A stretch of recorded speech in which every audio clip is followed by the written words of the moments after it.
그제보다 더 주님의 은혜와 사랑이 크게 경험되어지는 의미 있고 행복해지는 하루가 되시기를 예수님의 이름으로 축복합니다. 하나님은 앞으로 언약 백성들이 가나안 땅에 들어가서 살면서 그들이 무엇을 요구하고 어떻게 살아갈 것인가를 이미 아시고 그들이 왕 세워달라고 요구할 것을 미리 지금 모세를 통하여 말씀을 하십니다. 너희가 가나안 땅에 들어가서 살다 보면 주변 국가들의 왕을 세워서 잘 먹고 잘 입고 잘 사는 것을 보면 너희들도 왕 세워달라 그럴 거야. 그때 그 왕을 세우는 기준 하나님 말씀해 주십니다. 첫 번째 기준이 나옵니다. 14절 보십시오. 다른 모든 민족들 같이 우리 위에 왕을 세워야겠다는 생각이 나거든. 이 생각, 복된 생각, 좋은 생각 아닙니다. 만왕의 왕으로 하나님이 지금 존재하고 계시는데도 불구하고 눈에 보여지는 왕을 세워달라는 겁니다. 하나님 무시하는 말입니다. 15절 보십시오. 이제 하나님이 정해놓은 기준을 지금 말합니다. 첫 번째, 반드시 내 하나님 여호와께서 택하신 자를 내 위에 왕으로 세워라. 하나님이 택하신 자.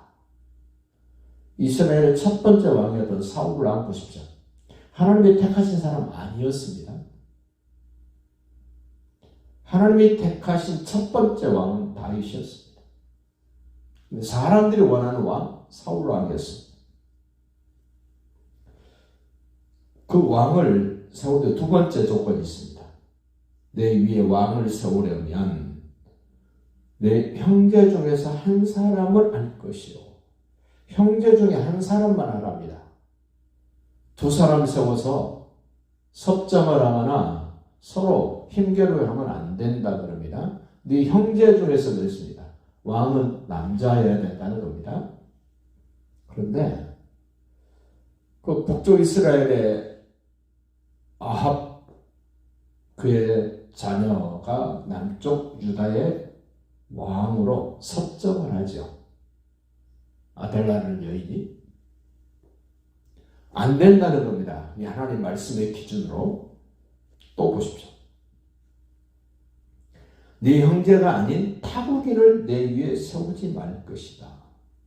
외국인 안 된다는 겁니다.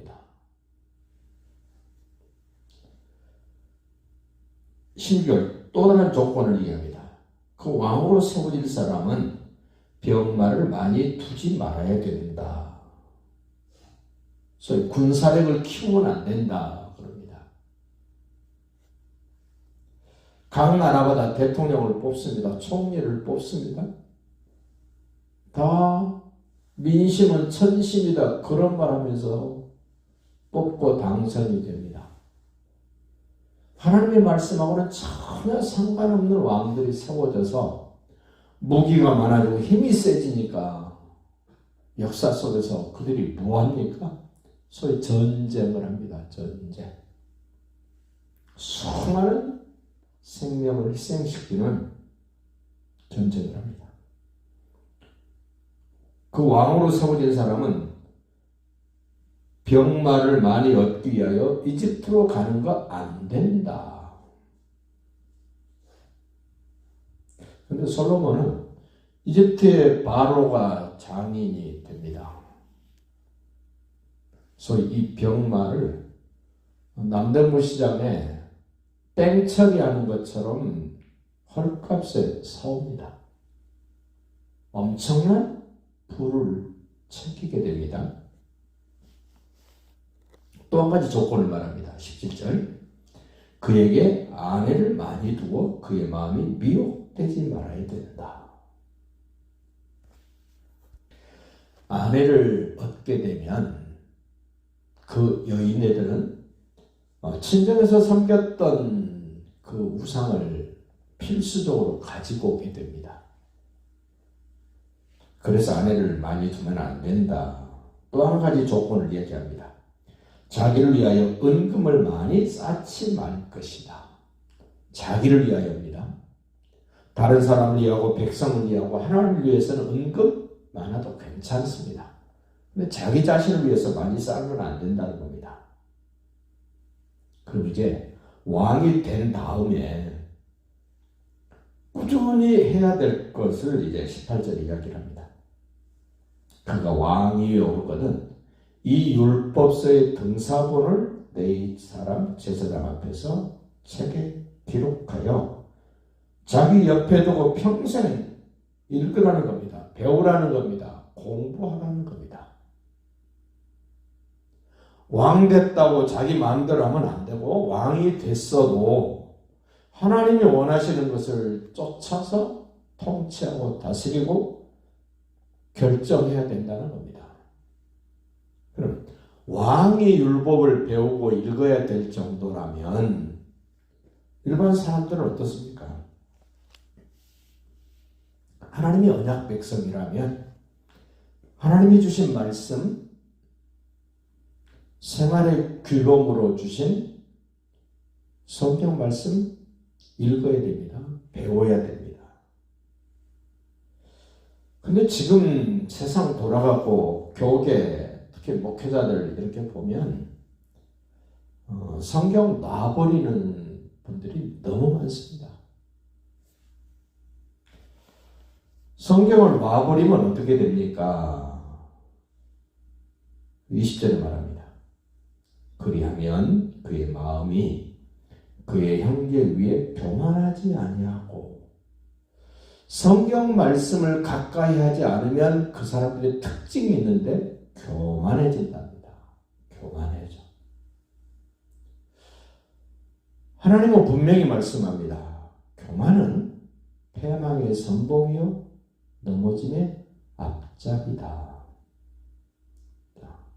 아담과 하와가 에덴 동산에서 뱀의 유혹을 받고 선악과를 따먹게 된 첫 번째 동기라 그럴까요? 이유라 그럴까요?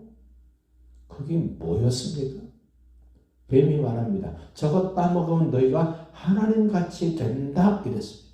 교만입니다. 사단마귀의 사람들의 특징이 있습니다. 교만입니다. 예수를 모르는데 겸손하다? 포장된 겁니다. 위장된 겁니다. 그렇지 않습니다. 하나님의 사람임에도 불구하고 하나님의 말씀을 가까이 하지 아니하고 배우지 아니하고 그 성경 말씀대로 따르지 않으면 그 사람 자기도 모르게 교만하게 되고 교만할 수밖에 없기 때문에 그의 마음이 그의 형제 위에 교만하지 아니하고 이 명령에서 떠나 좌로나 우로나 치우치지 아니하리니 이스라엘 중에서 그와 그의 자손이 왕 위에 있는 날이 장구하리라. 특히 다윗 왕 사무엘의 7장에서 하나님이 다윗과 언약을 맺어주십니다. 소위 다윗 언약이라는 언약을 맺어줍니다. 네 허리에서 왕위가 끊어지지 아니할 것이다. 이스라엘을 통치하는 왕뿐만 아니라 이제 정말 진정한 만왕의 왕이신 예수님 생각해 보십시오. 얼마나 철저하게 여기서 말씀하시고 있는 내용을 예수님은 따르고 준행하시는가. 이스라엘 왕 중에 여기 말씀대로 하는 왕이 극히 드뭅니다. 그러나 영원한 우리의 왕이신 예수님은 여기 말씀하는 기준 100%다 적용시키고 또 적용시켜도 문제될 게 1도 없는 우리의 만왕의 왕이신 예수님.